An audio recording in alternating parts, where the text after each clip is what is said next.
Capos. A capo is a clamp like this that you clamp on to your neck like so, and it allows you to move chords higher up so they sound higher. So you'll need a capo for a lot of popular music. So grab one of these. If you don't have one yet, I suggest buying one as soon as possible.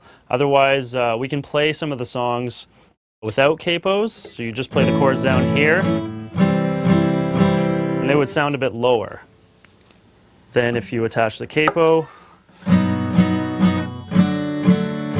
play there.